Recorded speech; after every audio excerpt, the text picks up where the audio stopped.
Bismillahirrahmanirrahim. Assalamualaikum warahmatullahi wabarakatuh. Perkenalkan, nama saya Ryan Farani Iskandar, NPM 19219164 dari kelas 2B Pendidikan Jasmani. Di sini saya akan membahas atau menjelaskan tentang hakikat belajar gerak. Hakikat belajar gerak yang meliputi pengertian belajar gerak, bentuk atau konsep belajar gerak, dan ranah gerak. Baik, langsung saja. Yang pertama itu ada pengertian belajar gerak. Pengertian belajar gerak tidak terlepas dari pengertian belajar pada umumnya, tetapi dalam belajar gerak mengandung karakteristik tertentu. Karakteristik tersebut berhubungan dengan domain tujuan belajar yang menjadi sasarannya, yaitu menyangkut penguasaan keterampilan dan gerak tubuh.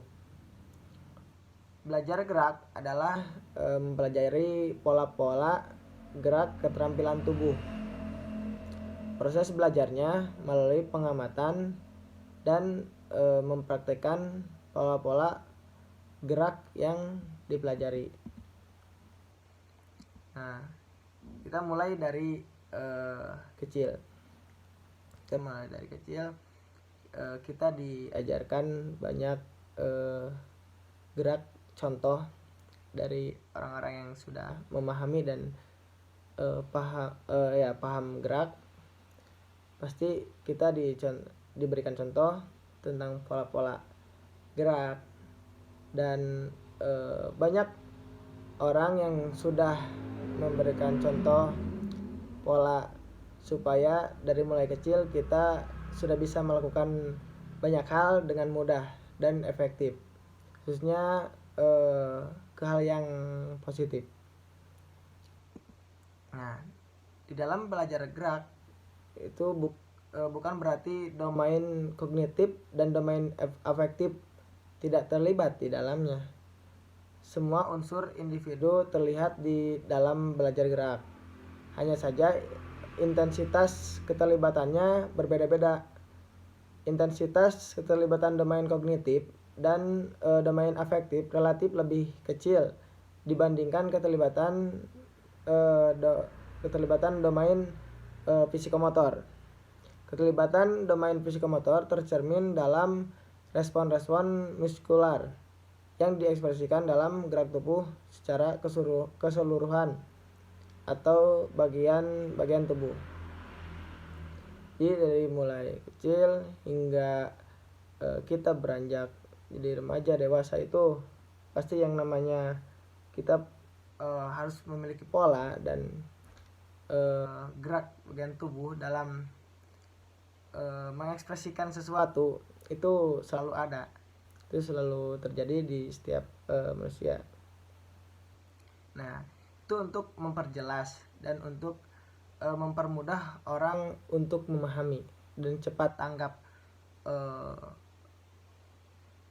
Orang yang melihat contohnya bisa cepat memahami dan tanggap ketika kita itu memberikan sesuatu dengan gerak tubuh atau pola tubuh itu. Jadi ada yang mengatakan Sugianto itu mengatakan bahwa belajar gerak adalah yang diwujudkan melalui respon muskular yang diekspresikan dalam gerak tubuh atau bagian tubuh. Nah, itu sudah jelas. Kemudian ada bentuk atau konsep gerak. Dalam mengkaji keterampilan motorik, salah satunya dapat dilakukan melalui karakteristik setiap gerakan. Berdasarkan kesamaan karakteristik yang ditemukan, maka dilakukan klasifikasi motorik pada pola-pola gerak tertentu. Nah, klasifikasi berdasarkan kecermatan gerak. Klasifikasi keterampilan motorik ditinjau berdasarkan kecermatan gerak. Dapat dibagi menjadi dua, yaitu keterampilan motorik kasar dan keterampilan motorik halus. Pertama ada keterampilan motorik kasar. Nah, keterampilan motorik kasar adalah keterampilan motorik yang melibatkan otot-otot besar sebagai penggerak utama. Nah, itu jelas. Keterampilan motorik kasar berhubungan dengan besar dan luasnya penggunaan otot-otot dalam tubuhnya. Misalnya berlari, meloncat, memukul, dan sebagainya. Keterampilan motorik kasar berkaitan dengan besar dan luasnya penggunaan otot-otot dalam tubuh. Keterampilan ini biasanya melibatkan seluruh otot tubuh, sehingga hampir semua keterampilan olahraga dapat dipertimbangkan sebagai kelompok keterampilan motorik kasar. Nah, itu. Kemudian ada keterampilan motorik halus. Keterampilan motorik halus adalah keterampilan gerak yang melibatkan otot-otot halus sebagai penggerak utama.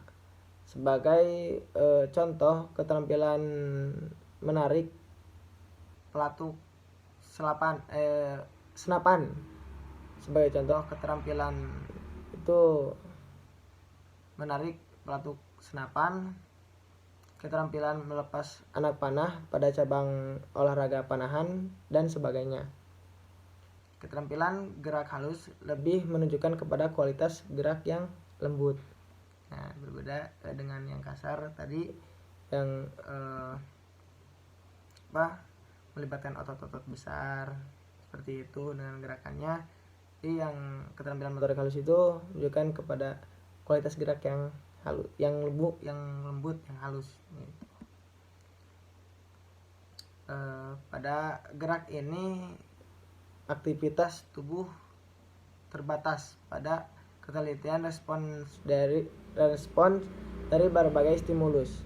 Kunci keberhasilan keterampilan motorik halus ini salah satunya ditentukan oleh koordinasi neuromuskuler, terutama untuk gerak-gerak yang berhubungan dengan ketepatan dan sering bertautan dengan koordinasi mata tangan. Dan kemudian itu ada ranah gerak. Kata ranah adalah terjemahan dari kata domain yang dapat diartikan sebagai bagian atau unsur kawasan psikomotor yang akan dikemukakan pada kesempatan ini bertitik tolak dari klasifikasi gerak yang dikemukakan oleh Harrow.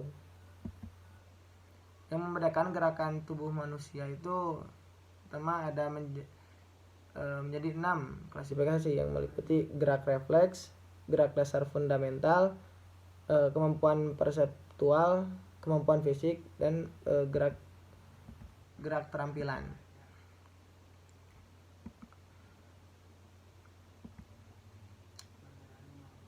Gerak refleks adalah respon gerak atau aksi yang terjadi tanpa kemauan secara sadar yang ditimbulkan oleh suatu stimulus.